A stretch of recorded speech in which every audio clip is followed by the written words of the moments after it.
there, my name's Dave Markwitz. Um, I've been a blogger, YouTuber, um, on an occasional basis for a number of years, and I thought I'd try something different, and that is trying a podcast. So, without further ado, this is my first podcast, and the subject of this is going to be some observations I have on working from home after doing so for over 3 months now due to the corona apocalypse. And before I really get into the meat of this, though, I need to issue a mandatory disclaimer. My day job, I'm a full time employee, I'm a senior engineer at Comcast, but anything that I talk about in this podcast is strictly my opinion, has nothing to do with Comcast, um, except as noted in my observations. But this isn't any kind of official Comcast guidance, it's strictly me. So, with that out of the way, let's talk about some tips that I have for working from home after doing so since March of 2020. The first one is keep a routine. It's really helpful. I still get up at 5:45 a.m. every day, even though now my commute is only about 50 feet instead of around 25 miles. Uh, Keeping a routine, keeping a schedule helps keep you disciplined, helps keep you focused on actually working. Um, Next tip is this is really an observation, and then I'm going to get into a couple of tips with it. But we, as a big company, naturally offer a VPN, virtual private network, for remote workers. Um, the usage of it just skyrocketed, obviously, when most of the folks in the company who normally work in an office started working from home. For the most part, it's been handling it splendidly, and I've still been able to access my systems pretty easily. Um, it's been working great for me. I have Xfinity Internet at home. Back in December, I upgraded my old XP3 gateway to one of the newer XB6 models. Um, if you have one of the older gateways and you are able to upgrade, I do recommend doing so because the Wi-Fi performance is noticeably better. Um, this obviously is going to be something that is going to depend on how far you are from the gateway, your home construction, and a bunch of other factors. But my network performance definitely improved after I got the XB6. That being said, if you can set up a hardwired Ethernet connection between your computer and the gateway, it's going to give you a more reliable VPN connection. When I started doing this work from home stuff, my home office, so to speak, was actually in our laundry room, and I had an Ethernet connection over to the gateway, which was in our den. And when I started using that, my performance on the VPN was more stable. Um, I've now moved upstairs into a dedicated home office, and I have not run an Ethernet connection. And the the performance on Wi-Fi has been pretty good. But one of these days, I may do something like run an Ethernet cable, or possibly look into Ethernet over power line. So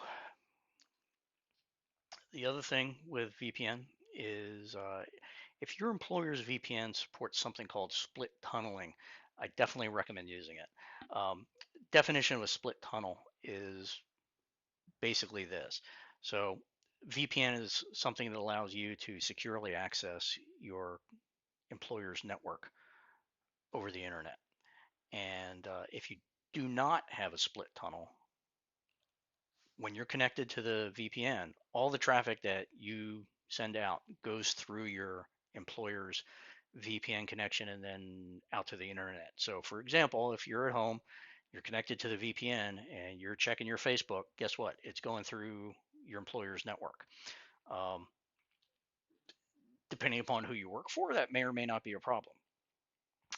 But one of the things it does is it tends to waste your employer's bandwidth, and depending upon who they are, that could be a problem if enough people are doing it. I work for Comcast, and we've got incredible amounts of bandwidth. It tends not to be a problem if people are doing that, uh, just from a bandwidth consumption perspective.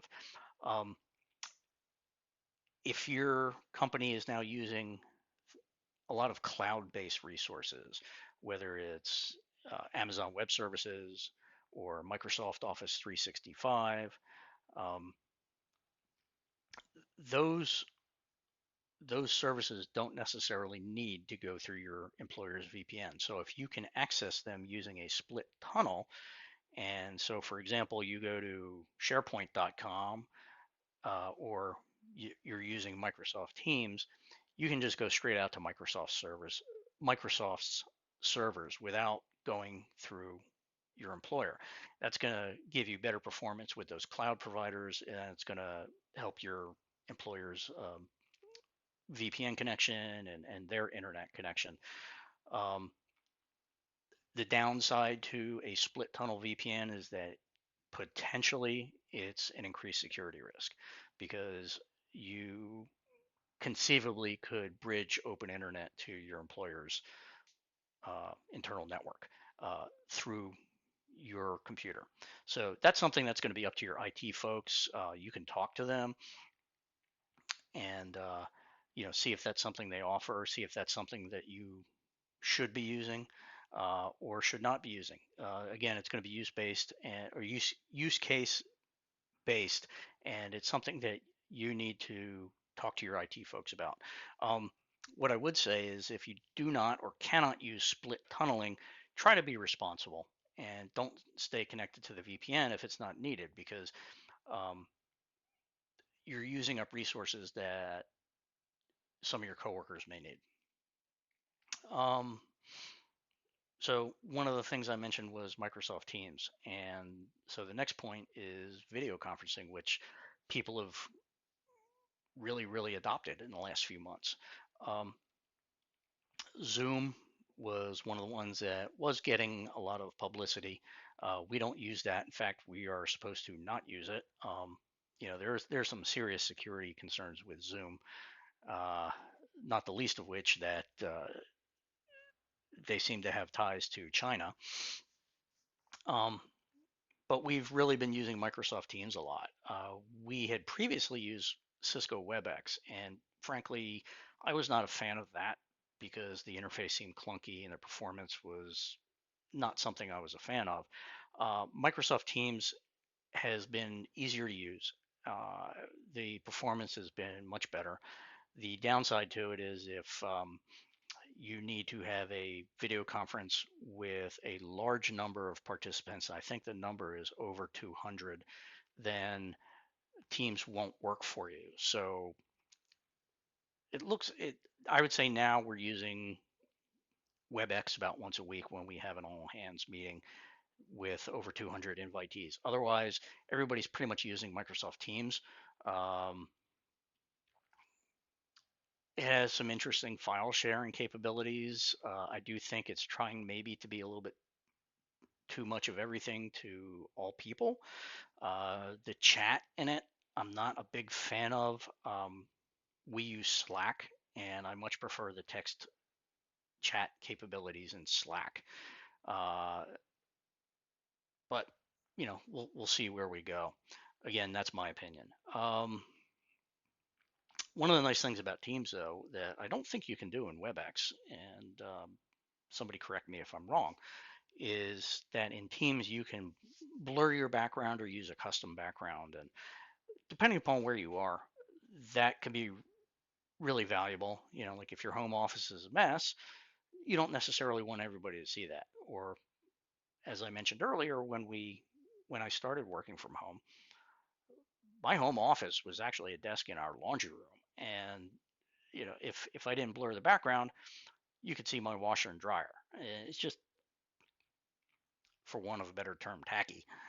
So being able to blur your background or put a custom background in there is nice and can be fun. We've joked around with folks setting up a Brady Bunch type background with of coworkers, and uh, you know, one guy uses the Millennium Falcon in his background, so it allows you to have a little bit of fun. So Next thing was also, obviously, if you're not in the office, it's kind of hard to have water cooler type talk.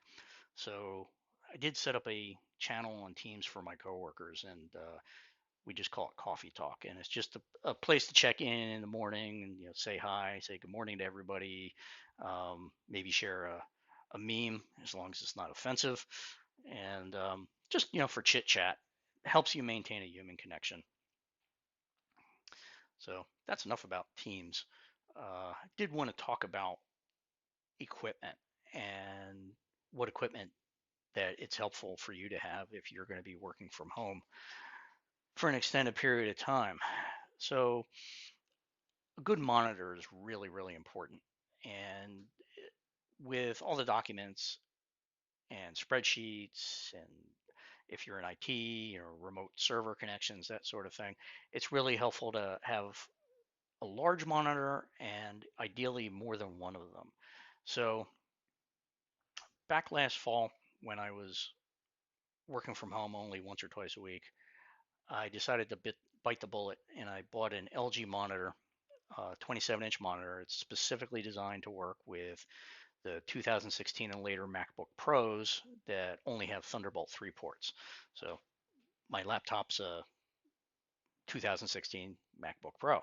Um, the reason I got it was I previously was using a rather inexpensive Dell monitor, and I was getting eye strain, and I would just work from home for a day, and I'd have very bad eye strain. And so the 27-inch LG that I bought, that's specifically designed to work with the MacBook Pros, is a much higher quality monitor, higher resolution, text displays more crisply, and I really have to be on it for probably about 14 or 15 hours a day before I start getting any kind of eye strain. And so uh, it was very expensive. I think I paid 900 bucks for it, but it was it's turned out to be worth every dime that I paid for it. Along with that, because I want to be able to have as much screen real estate as possible, I have my MacBook Pro set up to the right of the main monitor, and I have that open. I have it up on a little aluminum stand that I bought from Amazon that elevates the machine so that the screen is at a comfortable viewing height. And just as importantly, it helps ventilate the machine because it gets the bottom of it up in the air. And one of the things that you'll notice if you're doing a lot of video conferencing is that your machine will start to warm up. The fans will start spinning and the CPU utilization will go up.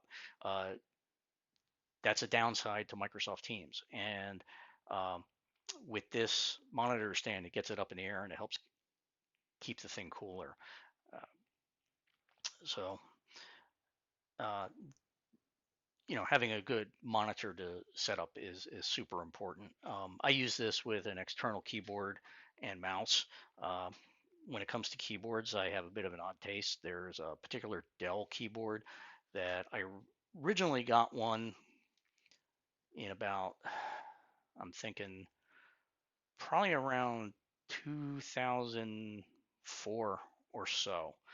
Um, it's designed to use with a Dell laptop or a Dell PC, but I just find it very comfortable. And so, a number of years ago, I went online and went onto eBay, and I found a company that was selling the same model that I got at work. They had some new old stock ones, and I got one for 30 bucks. And so that's what I use at home, along with a relatively cheap Logitech mouse. Um, for whatever reason, I don't find the Apple mice or Apple keyboards to be comfortable to use. But the nice thing about the Macs is that they'll work with pretty much anything you connect them up to. So just use a USB adapter. And actually, I've got the mouse plugged into the keyboard and then the keyboard plugged into the back of the LG monitor using an adapter. And works great. Um, Next thing would be headset. And all of us now are doing a lot more things like video conferencing or even just phone calls. And personally, I like having a Bluetooth setup because it allows me to get up and stretch if I'm on a call. And I prefer not to have to be physically tethered to the computer, between my head and the computer. So for most of the time, I've been alternating between two Bluetooth headsets, or earbuds, I should say. One was a Samsung Level U Bluetooth headset, earbuds that I got a couple of years ago, and that originally I was using them mainly with my iPhone, just for listening to music, but also used it on calls, and it's pretty good, and it's got decent battery life, and said especially for like the micro center around here, you can pick up something similar for like $20. Um, the other set that I've been using have been my Apple AirPods, and you know they're expensive. They'll set you back $150, but all the cool kids have them if you got iPhones, and they work great with the iPhones. Again, I've used them largely for listening to music, but also for calls, and they generally work pretty good. But um, today, as a matter of fact, I just got in a new Bluetooth headset. It's a Blue Parrot 450 XT. Uh, I got it for two reasons. One is the microphone is noise canceling. And then the second reason is that it's got this crazy battery life. It's something like 24 hours of talk time. So um, when I was using the AirPods and the Samsung, I would have to alternate back and forth depending upon the day. Some days I would be on a call like all day, and I would have to switch between the units. And a friend of mine has one of these Blue Parrot units, told me about it, decided to give it a try, and we'll see how this works out. But the audio quality seems to be pretty good, and hopefully the battery life is as good as advertised. And uh, if so, it looks like a worthwhile investment. You can get them on Amazon for about $125 on Prime. I think they have slightly less expensive models as well. But of course, the other thing too is if you're spending all these things on your home office, you may be able to deduct these from your taxes. So that's something to consider. It'll help offset the cost. So uh, the last item that I wanted to talk about, equipment-wise, is your office chair. And I do think this is something that kind of gets overlooked by a lot of people until they start experiencing pain, pain in their butt or pain in their back.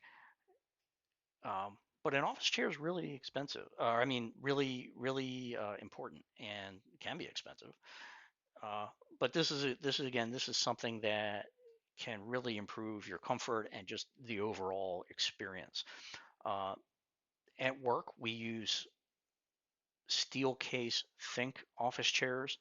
Uh, I first got one of these back in 2008 when we moved into the Comcast Center, and pretty much instantly fell in love with it. It's, for me personally, it's the most comfortable office chair I've ever used, and it offers good support for your bum, and for me it gives good back support.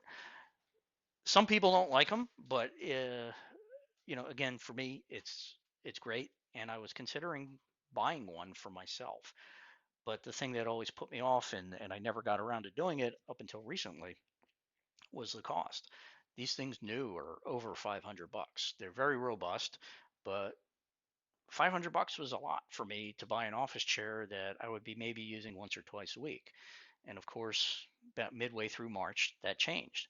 And the chair I was using when I was back down in my laundry room was a halfway decent home office chair that I got at BJ's Wholesale Club.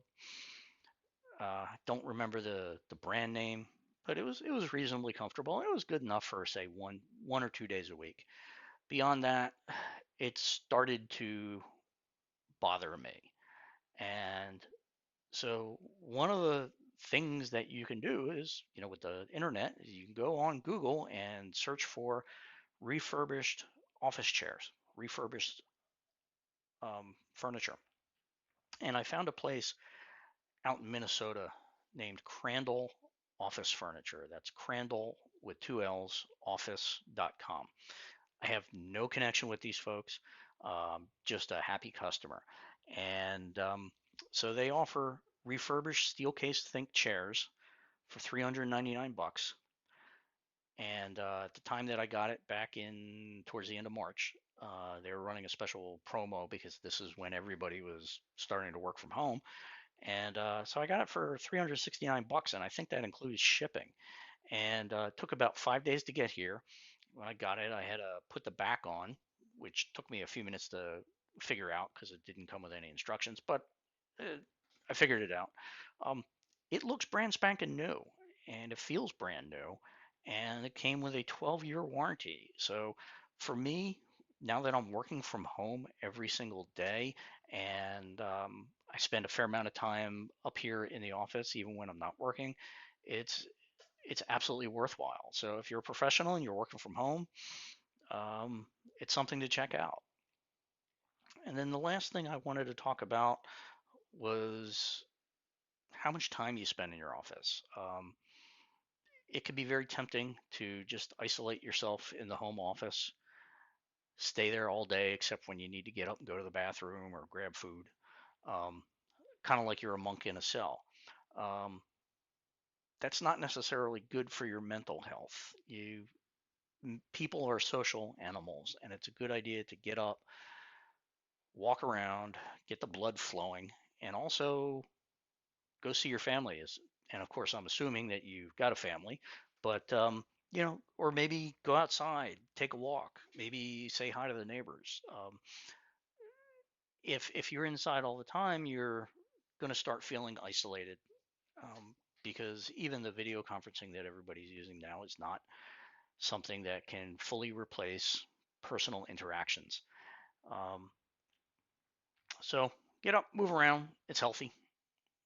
It'll help clear your mind, allow you to focus back on your work, and it'll actually improve your productivity. Sometimes you just need to get up and walk away from it for a while so that you can be properly focused.